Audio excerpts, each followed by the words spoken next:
Good afternoon, everyone. This is Eileen Polis from the Long Beach Public Library. We have a change of venue today a little bit because Mr. Kappel is joining me, and we're trying to manage social distancing while I'm doing the program because I'm sitting about 3.5 feet away and I have my mouse on the next desk. So we're going to start. This is one of my most favorite programs today because I get to speak about Lester, and Lester is with me, so he could actually tell his story. I can't hear anybody. And Asensio Castellon, you're in the presentation. You're gonna love that. I want to thank Barbara because Barbara actually did the photographs that are going to be viewed today. I have given her credit on the website as well. Her photographs are beautiful. And Louis actually had joined us for the Lido book signing. And Lester and Louis spoke a lot, and he invited us over to his home. And he was so amazed about his collection. He says, you should do a program on this. Yes, indeed. And That was the idea came from Louis, and I passed it by my director, Tara, and Tara thought it was a great idea. So between us all, we have come to this program today. So welcome to the library. This is my local history memories program for March, and Mr. Kappel is with us today. We're going to start by taking a look at Lester's early years. Anybody hear me? In Long Beach. Did you bring a little cheat sheet, Lester? My what? A little cheat sheet? Did you bring it? What's a cheat sheet? The one that I wrote out for you. Or did you leave it upstairs? It's upstairs. It's good to have your cheat sheet and leave it upstairs at your desk. But anyway, so Lester, I want you to tell everybody how old you when you came to Long Beach.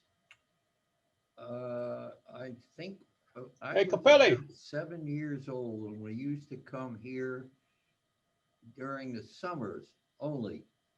And I think my folks rented houses at the west end of Long Beach. And I remember one of the persons they rented from was O'Rourke of the O'Rourke hardware stores at that time. Oh, that's very cool.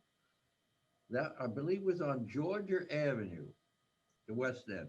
Wow. So you were about 7 or so, Yes, and yes, your family came to stay in Long Beach as a summer resident. right. When did you become a full year-round resident with your parents? I believe it was 1939 that my folks moved from Brooklyn, where I was born, to where we used to spend the summers when my father got the house here in Long Beach And you lived on what street in Long Beach? on Belmont Avenue, 143. Wow, 143 Belmont, which is in the President Street. Yes. Now, how the President Street's got a Belmont in the middle, I never could understand. Oh, that's a great tip.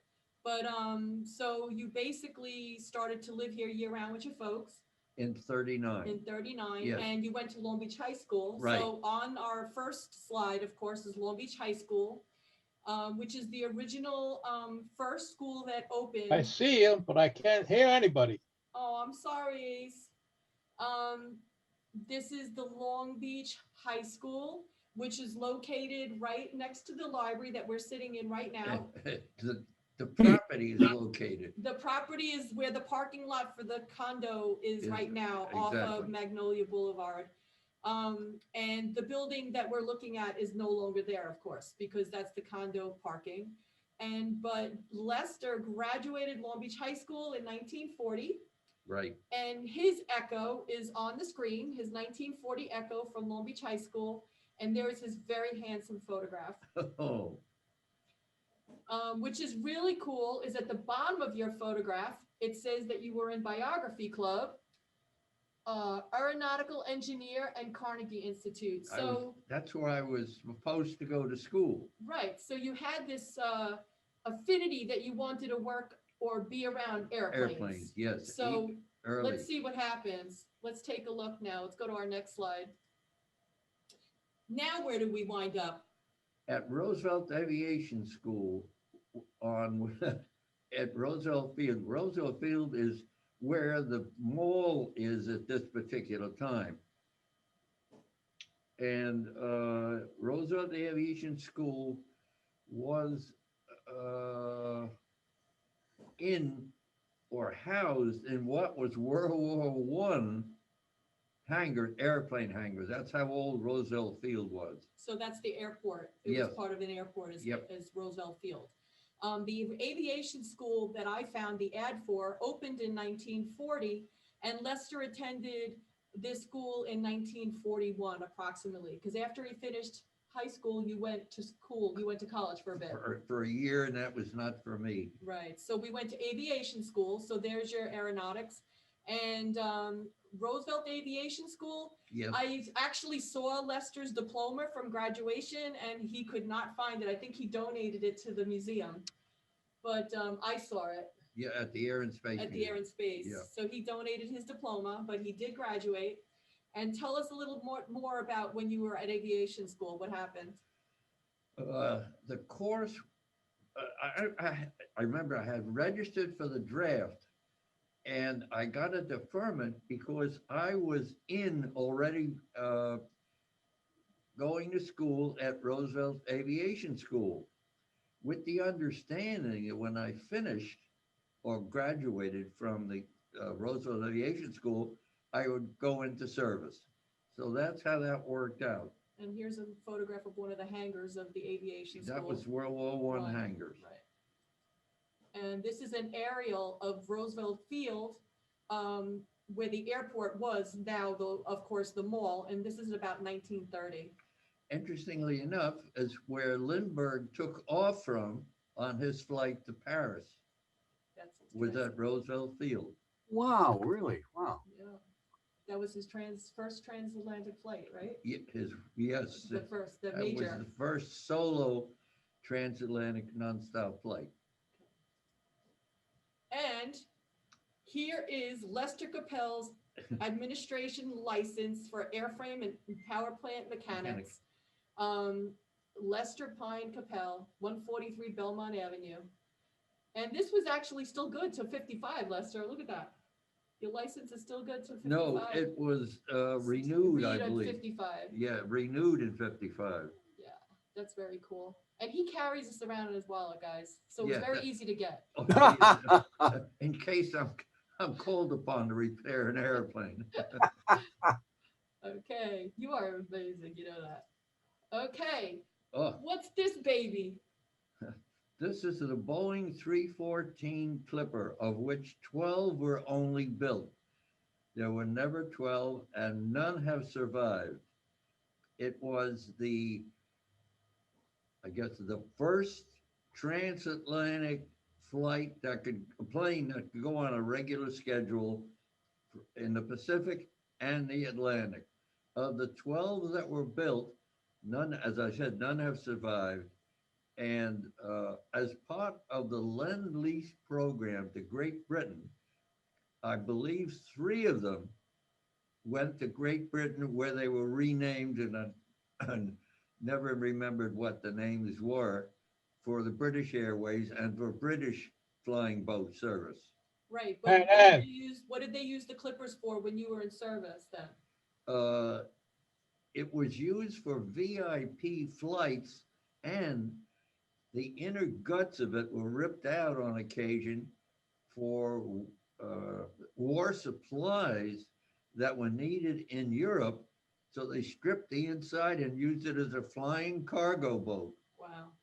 So how did you come about to get into Pan American Airways?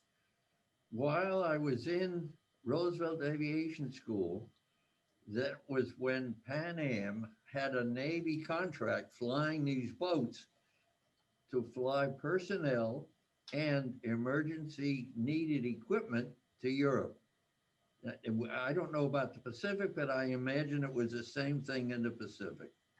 Wasn't that They designed were by, the only cargo planes that had the capacity to fly VIP personnel and emergency cargo to Europe. And then this is the plane you worked on when you were Yes. overseas. Yes, that was Wasn't the that plane- plane that I worked on. wasn't the plane designed by Howard Hughes? Was the plane designed by Howard Hughes? No, no. no. Oh, no. This was an original Boeing and one trip design. Uh-huh. Now, if you notice, the number on the tail, if you can read it, NC something, but it ends in '03. That was the Civil Aeronautics Administration's license number for that particular plane. And I don't know if that's a Dixie Clipper or the Yankee Clipper. I think this is a picture of the Yankee Clipper. That was the last, I remember the registration was '03 on the tail. Yes, it is. The Yankee And Clipper. that was the only Clipper that ever had a misfortune. Can I break in on why that plane had a misfortune? You can go quickly into your misfortune. Okay. On in landing in Lisbon, Portugal, that was the European stop. It was a moonlit night and extremely calm. And the pilot never knew where the surface of the water was. And he actually flew the plane into the water and it was a crash. Oh, boy. That's horrible. And I guess you learn something from every crash.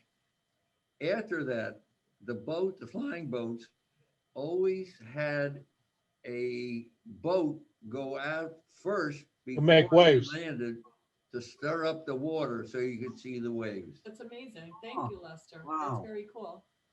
And all the stories you've told me, I didn't hear that one. Yeah, I got a lot of them. No one can question me. Oh, look at So him. now we're gonna see this handsome fella on the arms of two beautiful young ladies.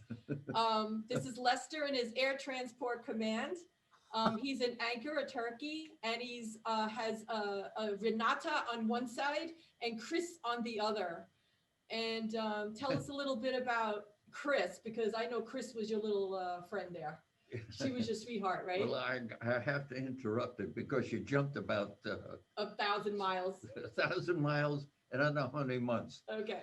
My first assignment was in Casablanca because Pan Am had the Navy contract to fly for the Navy, and they gave it up, and it was taken by the Air Transport Command, which was the arm of the U.S. Army flight.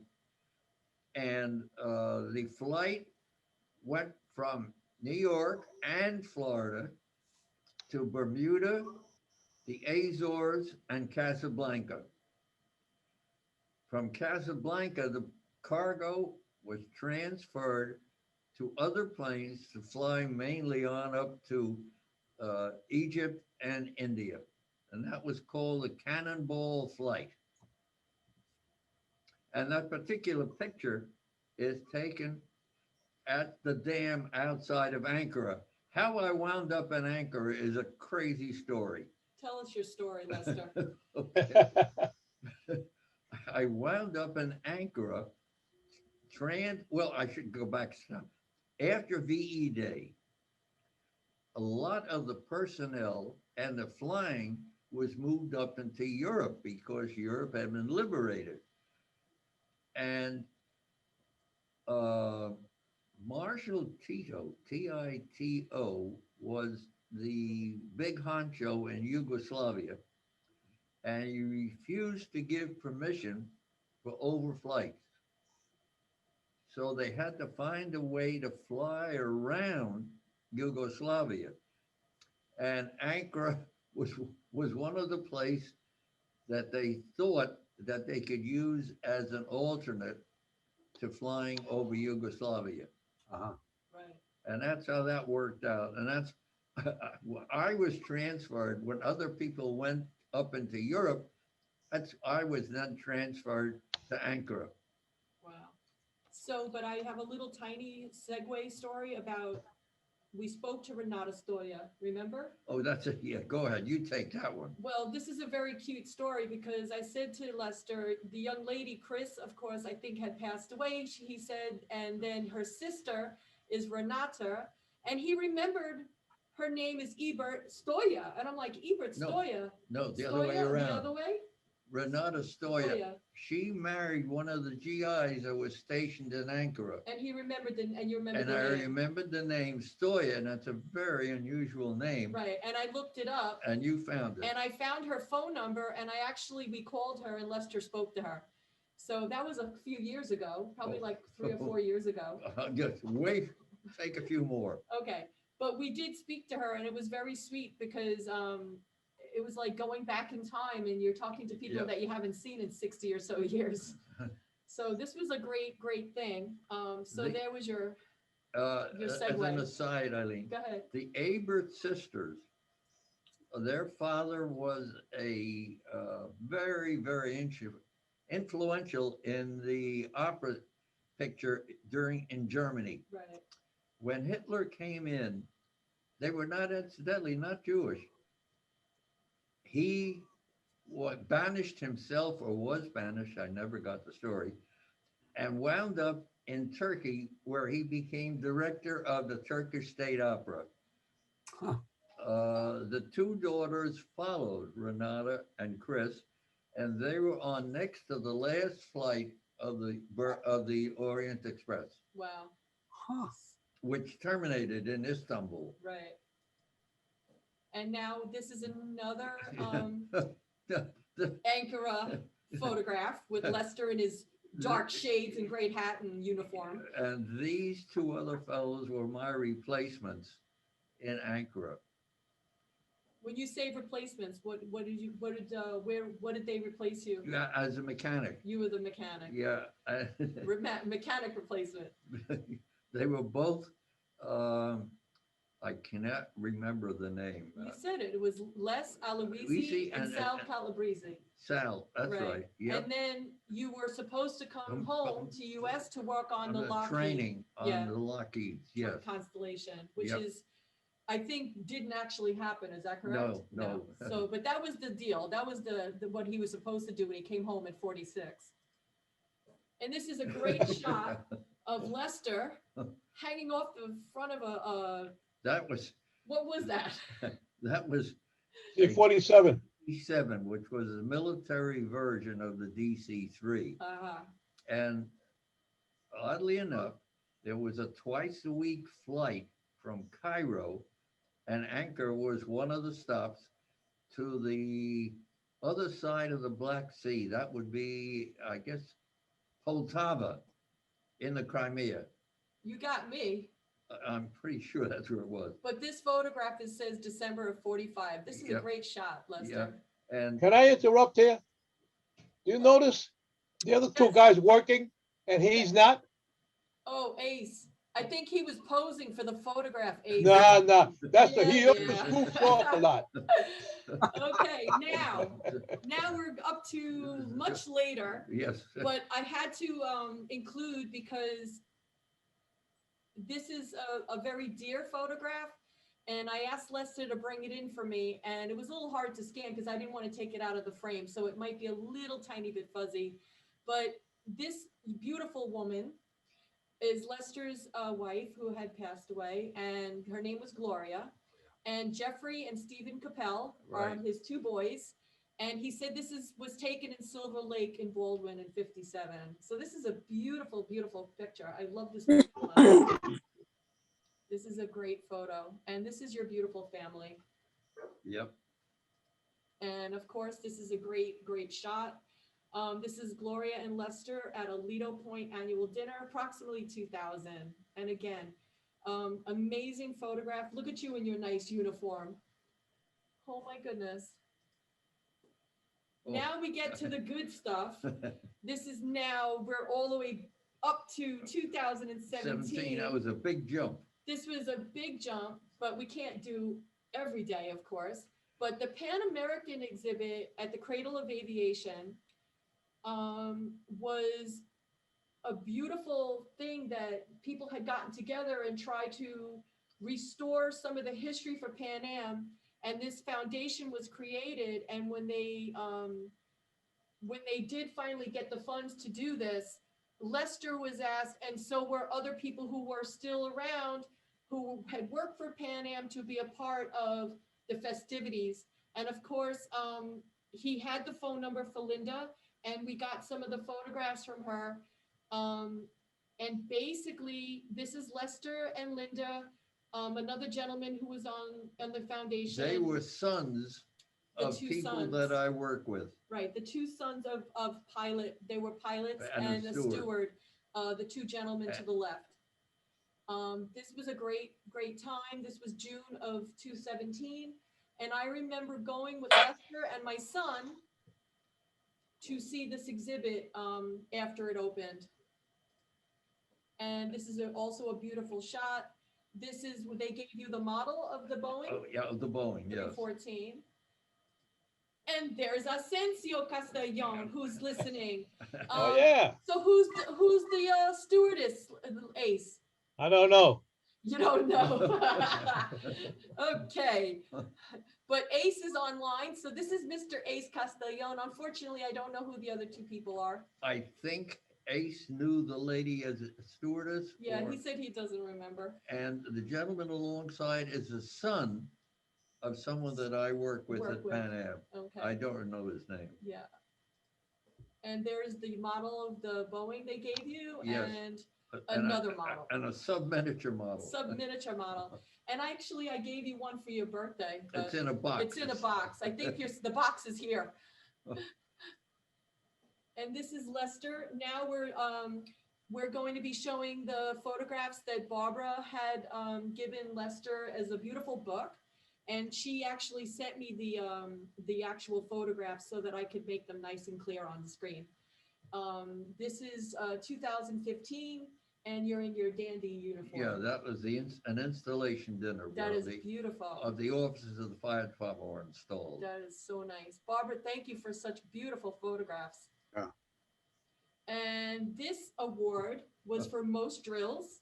And of course, Lester Kappel, Lido Engine Company, #1 was presented to you. That's so cool. I love that. Thank you. This is a beautiful photograph. Tell us about the truck, Lester. That truck and myself came into the fire department at approximately about the same time. The truck was a 1957-58 International that came as one of the two pieces of equipment in the new Lido Engine Company, because Lido had expanded that the people from Point Lookout had a trip to come down and cover. So the commissioners at the time got the property and built the Lido Engine Company house. And this was one of the pieces of equipment that was housed there. The other was an engine, a pumper. That's cool. But this one has been fully restored by Vincent, that is Barbara's husband.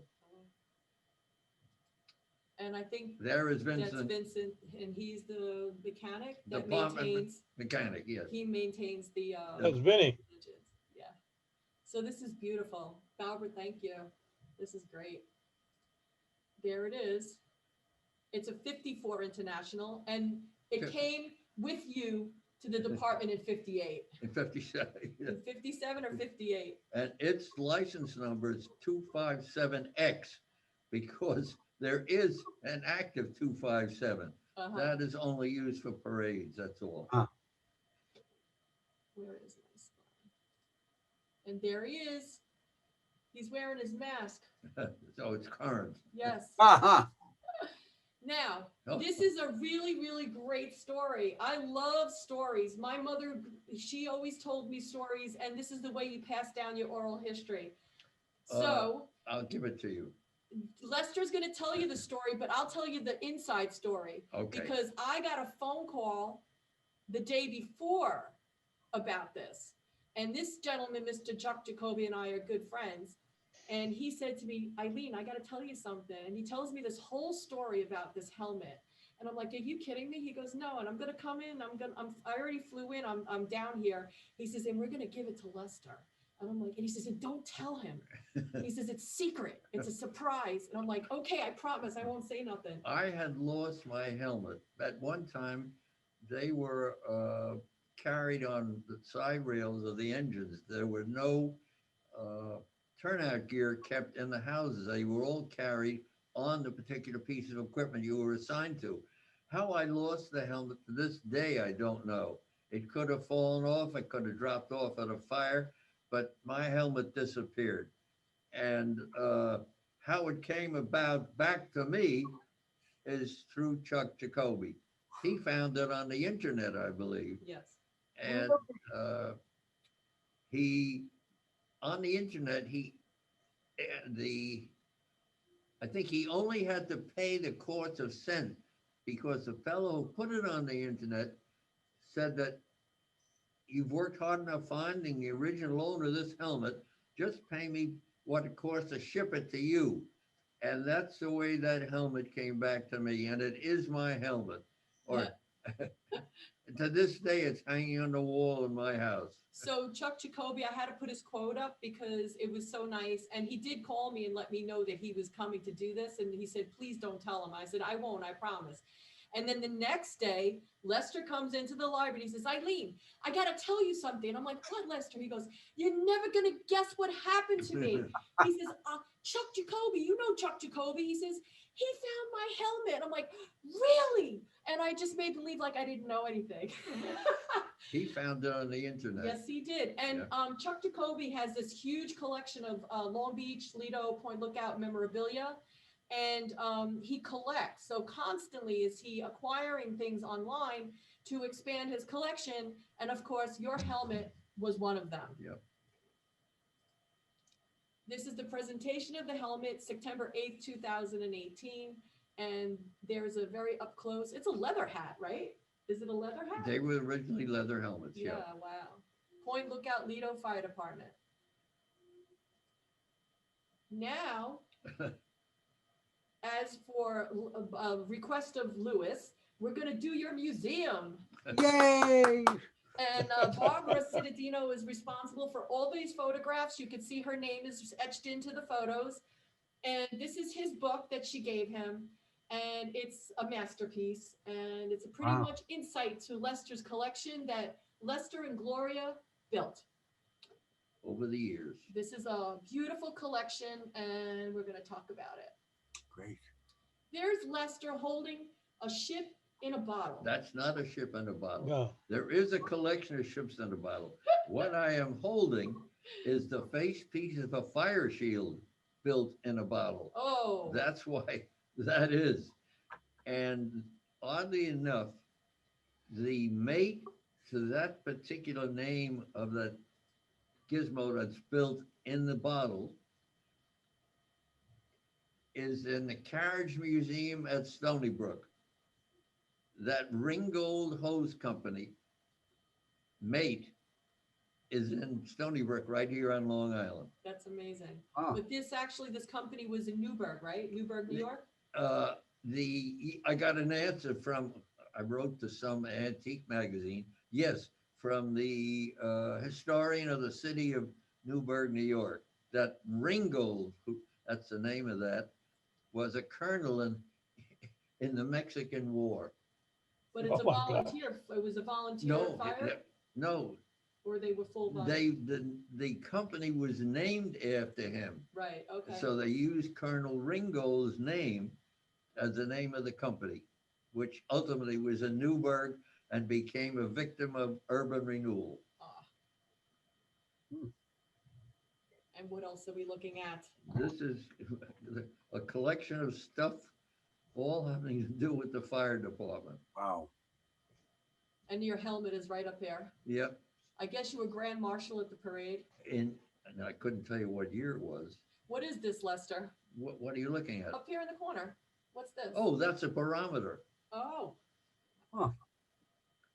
And those are all replicas of fire marks when people had to buy fire insurance to protect their houses. That's Benjamin Franklin's day. wow. And they used to have replicas of the company that was protecting them on the outside of their house because the volunteers would not respond to somebody who didn't have that mark on their house. Oh, I didn't know that. That's very cool. That's a cool piece of history. I can't talk now. Now, this- Okay, tell us about this. That was an active fire box on the Lido Firehouse before the Board of Fire Commissioners did away with all the fire boxes. I think New York City did it way before we did it. And it is a replica. No, it's actually the fire. No, it's the real one. that was hung on the front of the Lido firehouse. When, and then when they decided to disable that type of alarm reporting, I wound up with that box. That's beautiful. Okay, here's another great shot of your museum. What I like about this, it's not just showing the Boeing, but if you look in the background, she has the background of your shop where you do all your building and My model work. your model work, which Yeah. is really incredible. It's great. These are various signs that are hung around. Yeah, but I like this one. Keep your ship clean. Yeah.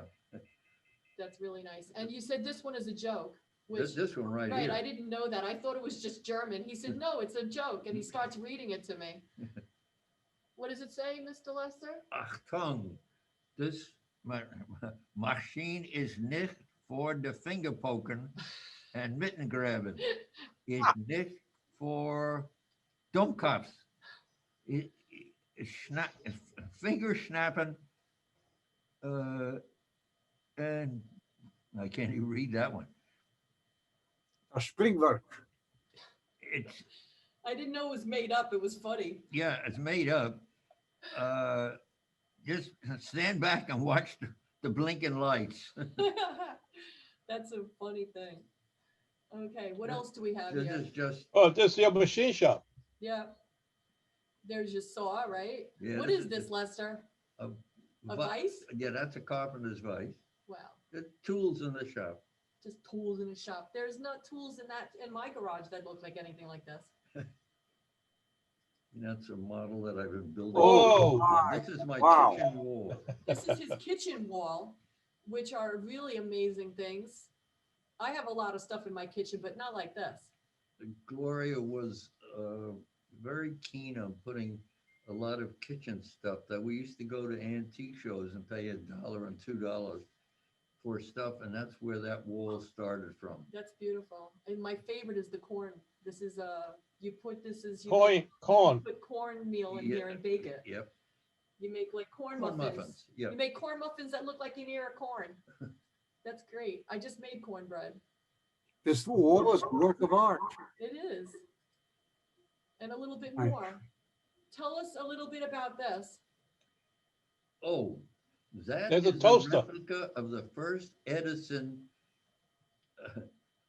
Before they had flat discs, they had cylinders that played on a machine that Edison invented Ah, to play on his invention of a Victrola. But it Ah. would it fit over a chuck and it went round and round, and a needle ran in the grooves around it. So that was the predecessor To a record, to a record, yes. which would have been like a 78. Oh, I don't know, it could have been a different speed. But as an aside, incidentally, the USO supplied troops overseas with a disc that was, I can remember, as big as a pie plate. Yeah, those are 16s. Yeah, and they played 16 They played RPM. 16 RPM. Yep. And my record player home still does. I have 16, 78, And- 33, and Yeah, 45. that's it. That's it. I didn't know what a 16 was until I met Lester. This is or was a typecase drawer when hand type was in. My father was a printer, by the way, and that was one of the cases where hand type was sorted by size and typeface. This is a Gloria's hook rug. She made that hook rug. And what else do we got here? A lot of nice, beautiful hand carved wood things, like your ducks, see your What- geese. You got your geese, and I see a boat up here. Oh, yeah, that was another collection of decoys. Oh, decoys. Uh-oh. So now the one on the right is very cool. It's a replica of Thomas Edison's first electric light. wow. Wow. But what I like the most is that when you go to Lester's house, not only does he not have the internet in his house, but he doesn't have a touch tone phone. Lester has a dial phone, and we call it the red hot one. That's the hardwired red phone. Yep, that's a hotline. So this is like the Batmobile, you know, the Bat phone. Well, this is Lester's phone. It's connected, it's red, it's connected to the president. Yes. He said it's connected to the president. Okay, now I'm an we're in the employee. early days of Long Beach Public Library when Lester was first started to work here, which is about 38 or so years ago. Yep, And I- he was outreach delivery. outreach delivery 38 years ago, and this is a great photo of the old 56 library when you come in the entranceway. You could still see the pink marble. So I remember this is the library I used to come into when I was young. Lester delivered books to the old people. To the old people, Yeah, and I was older than the people I was delivering to. that's pretty cute. You probably still are. But this is now 2007, Yeah, and this is now in the current building that we're in. And this is his little cubicle, his desk. that's where I do repairs He does now. all his repairs, and that's his wonderful spot. And you could see the picture of the Boeing up here. Put the picture in the corner. Yeah, I put the Boeing up here for him, and that's the picture I gave him with, I think the president is in that one. Yeah, the president's in that. Is No, that clip Roosevelt in that one? That's a World War II Jeez, photo. I don't remember. Okay, there you are, Ace. I'm there. Is that me? Listen, let me tell you, this is the crime, the partners in crime here. The two of them working together every day. What project are we gonna do today? And Ace is under the desk and Lester's holding the light. So I love this. And I don't remember when I took this, but I took it. It's my shot. Now we're more up to date. This is 2018. I think it was around April 7th. And I gave my first program of the local history presentation of our gallery, which is our collection of photographs. Most of the photographs came from Chuck Jacoby, Dr. Tidings, his son Albert Tidings, many people, Sam Schwartzman. There were a whole many people who had donated photographs, and I started this gallery, and my idea was to present it to the community. So we had it on the board inside our room in here, and Lester, of course, came to speak, and Michael Simon was the director at the time, and which was really funny. Lester always starts out his story that, you know, I'm the oldest person here. And well, let me tell you, a gentleman stands up and says, no, you're not. He was a year or two older than I was. He goes, no, you're not. He says, I'm class of 38. So he is actually, now would be 99 if he were, I'm not sure if he's still around, but his name was Louis Ehrlich, right. Ehrlich. I went to the high school yearbook for 38. And I think he's in, who's your neighbor? I forgot. Jim Herman. Jim Herman is in his class, and Mr. Herman is still with us, of course. He's Lester's neighbor. And so this was a great presentation, but you could not have planned it better. It's the best comedy scene that was never planned, that was like, you're not the oldest, I am. So this was a great program. Now, I said to Mr. Trepp, I said, you know, Lester's going to be 80 years old. Let's have a birthday party. He goes, yeah, that's cool. We'll do that. So between myself and George and the office, we put together some bagels and some juice, and we had a cake for Lester's 80th, and he was surprised. You could see his face, very surprised. I took these shots. You could see in his face, he was like, wow, this is very cool. And I have Lester cutting his cake. Now we go 10 years forward, and I say to Mike Simon, I'm like, you know, Lester's going to be 90 years old. Let's have a birthday party. And he goes, yeah, that's a great idea. And so we did the same type of thing. We ordered a cake, and we had some bagels, and we celebrated your 90th birthday here at the library because we love you. And this was an amazing day. And there you are.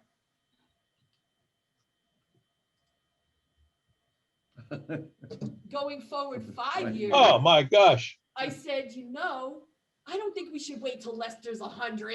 let's do a 95th birthday. And of course, I planned the 95th birthday, and Miss Nicole and I were chatting, and I said, you know what? She said her friend Eileen makes cakes. And I said, that's so cool. I said, let's see if we can get her to put a plane on his And cake. she did. And that's she did. My grandson. And actually, I asked Lester's boys, his grandchildren and his son, they live local, if they would like to come. And Jason, his grandson, did come to this 95th birthday. And there's Ace and there's Tim. There's Mr. Simon, Diane, and Joan. And of course, I'm in the background taking the photographs. So this was a beautiful day, 95th birthday, Mr. Lester. Yeah. And this is the cake that Eileen Kelly made. She used the baker in this. And there's his Boeing 314 on the cake. Happy birthday, 95th, Lester. Pretty good. Now we're going to go one more. And this year, we had a happy 97th birthday, Lester Kappel. And this was during, of course, COVID. So Yeah. we couldn't do a birthday party traditional. But the young ladies in the library staff all pitched in and had a 97th birthday for Mr. Kappel. So, Mr. Lester, think of one story besides your mother's story with the FBI. We're going to tell that too. One story that's very dear to you that you want to share. You asked me about the old high school, and I remembered two particular facts. The high school that I graduated from, I was the last class. That would be 1940, because at that time, the WPA had built the school on Lindell Boulevard, which became the high school and the junior high school. I do remember in the building that I graduated from, in the basement, was the chemistry laboratory and the physics laboratory in the basement. And all the stairs were wood.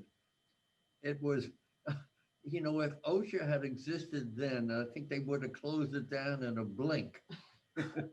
But that was the old high school with the classrooms in the basement. And Mr. Marr was the principal. Now, for a closing story, I want to tell the story about your mom, because I thought this is such a cute story. And Okay. I have this recorded in his oral history. So at some point, I'm going to try to get his oral history on our website. Haven't been able to do that yet, but we're going to try to get that up and running so that everybody could listen to Lester's stories. But I treasure this story because Okay. Lester's mom was a very funny lady. She, when we moved to Lido from Long Beach, was a big mile. We moved. This was in 1957, I believe. We were just moving into the house, and my mother was helping us to put things away and what have you. And the doorbell rings, and she answers the doorbell, and two gentlemen are standing there. And she says, can I help you? They said yes, and they took out their credentials. They were from the FBI. And she said, is something wrong?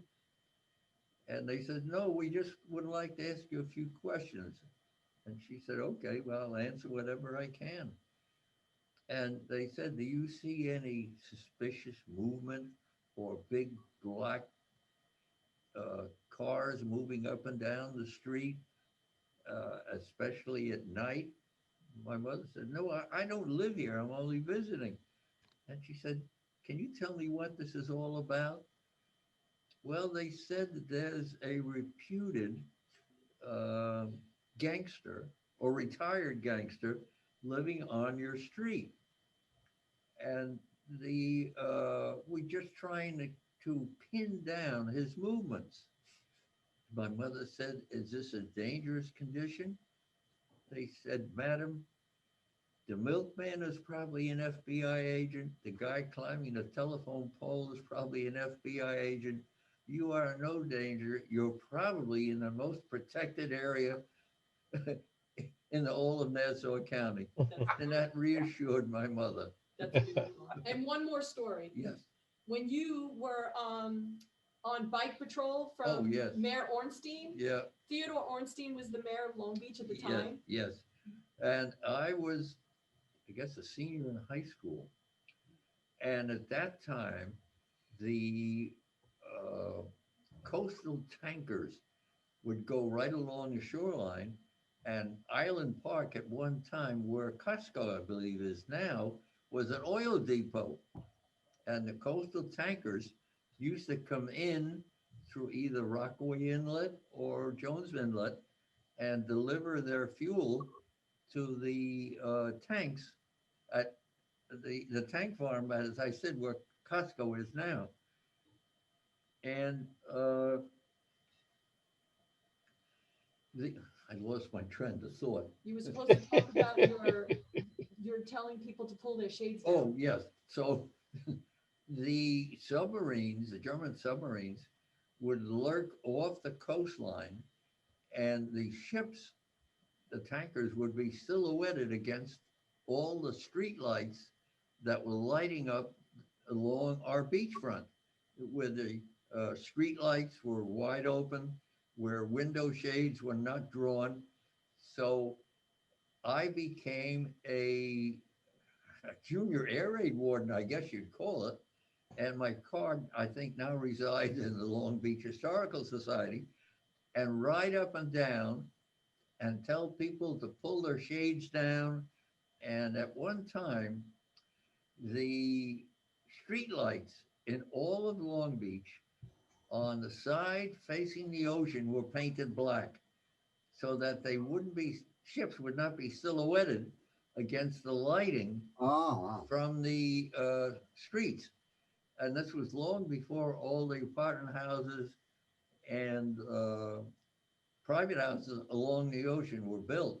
So any boat, a U-boat laying off the coast, could plainly see silhouetted any ships going by. Right. Yeah. So I was supposed to ride around and tell people to pull their shades down and make sure that they didn't silhouette anything facing the So ocean. you were basically doing civil defense. Yes, yes.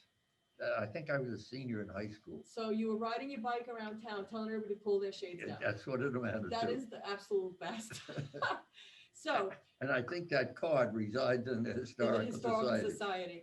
So I can't thank you enough today for joining us for our program. Yes, wonderful. Lester, you are the best.